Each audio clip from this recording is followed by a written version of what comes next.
لو عجبك الفيديو دوس لايك واعمل سبسكرايب وشغل الجرس عشان يوصلك كل جديد. Good evening. I'm a born-again Christian.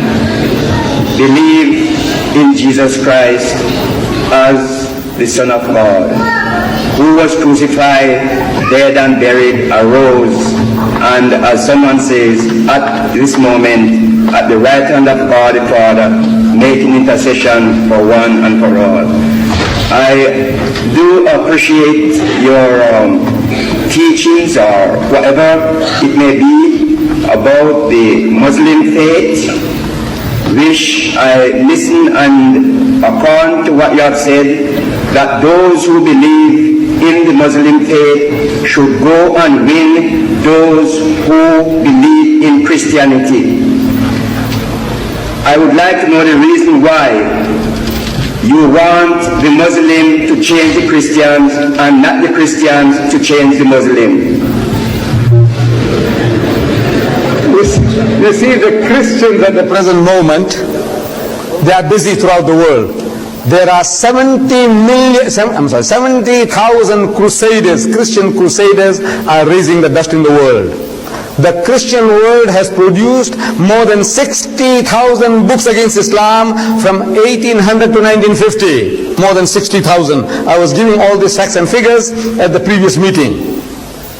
There are some, out of the 70,000 missionaries that the Christian world, crusaders that have sent out, 60% are Americans. 42,000 Americans are raising the dust in the world today. Your churches are busy. Here in Birmingham, you know, I don't know whether you know International Crusades from Canada. They have now moved to Birmingham.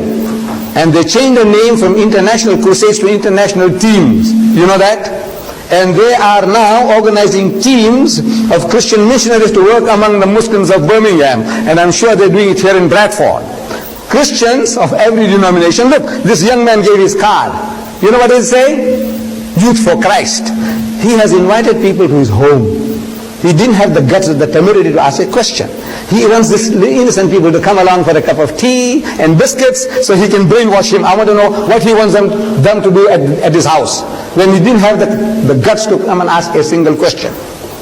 So you say you are born again. And I take it that your profession is preaching. Your profession is preaching. Your occupation is preaching. Yes, you are a preacher. What are you preaching only to Christians? Are you preaching only to Christians? No, I try, as Christ said, go ye into all the world. You may ask, whereabout do I go away from England? I will say, I haven't been to nowhere else since I've been born again Christian, for it's just in England here that I became a Christian. But as I go on the street, there are many who sat in this congregation who knew me very much, for at times I associate with plenty of people's home that I go and visit them. But my whole aim and desire is, as Christ says, tell it to the world, tell it to the nation. Christ in his loss, going away from the earth, according to St. John chapter 17, he prayed that his Father should glorify him. He said, now the time has come when I will be leaving these here, and I pray for them that you may keep them. They are in the world, but not of the world. And he goes on and he says, not only these alone, but... Is that your question, sir? Excuse me, is that your question? Let us preaching. Let him preach. An opportunity like this will never get again in his lifetime. So many Muslims that they can hear him. Now you see, this is what I say, this born again sickness. You don't know the rights of others. People, they're born again, they don't know about the rights. There's an Englishman comes along and he's going round and round in circles. He's not a speaker, he says, and he wastes everybody's 10 minutes. You see, he's born again. Everyone that is born again, he comes along to preach and he goes. Your question now, as much as you feel that you should share your faith with others, we are commanded more directly to address you. You remember in the verses that I read, I said, Qul, telling them, Allah says, Qul, tell them, Ya Ahl al-Kitab, O Jews and Christians, Ta'alaw. See, we are told to call the Jews and you more directly by name. Ta'alaw. Ila kalimatin sawa'in baynana wa baynakum. That we come to common terms as between us and you. Let us get onto a common platform. And that common platform, the terms and conditions of getting together are, number one, Allah na'budu illallah, that we worship none but Allah, God Almighty. The only God we shall worship is the God, the Father in heaven.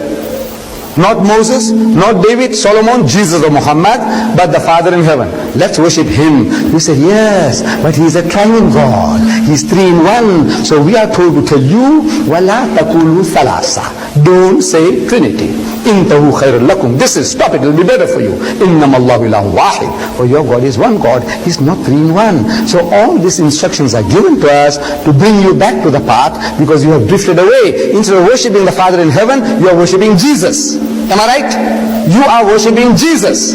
Yes. Jesus is your Lord. Yes, but the Bible tells us no one go to God except through Jesus Christ. Thank you.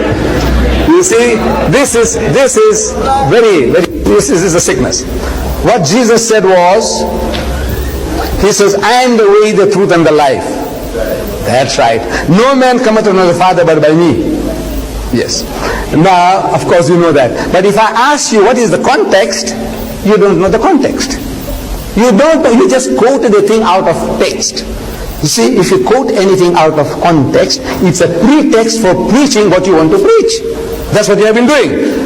I am asking you or any other Christian that is there, what is the context of that verse?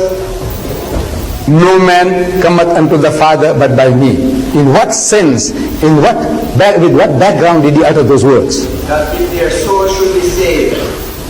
Not the purpose, the context. You are an English-speaking person, maybe from Jamaica, you know English, you know what is text, you quote a text, I want the context, the text that goes with it before or after. You understand English? Otherwise leave it to somebody who does.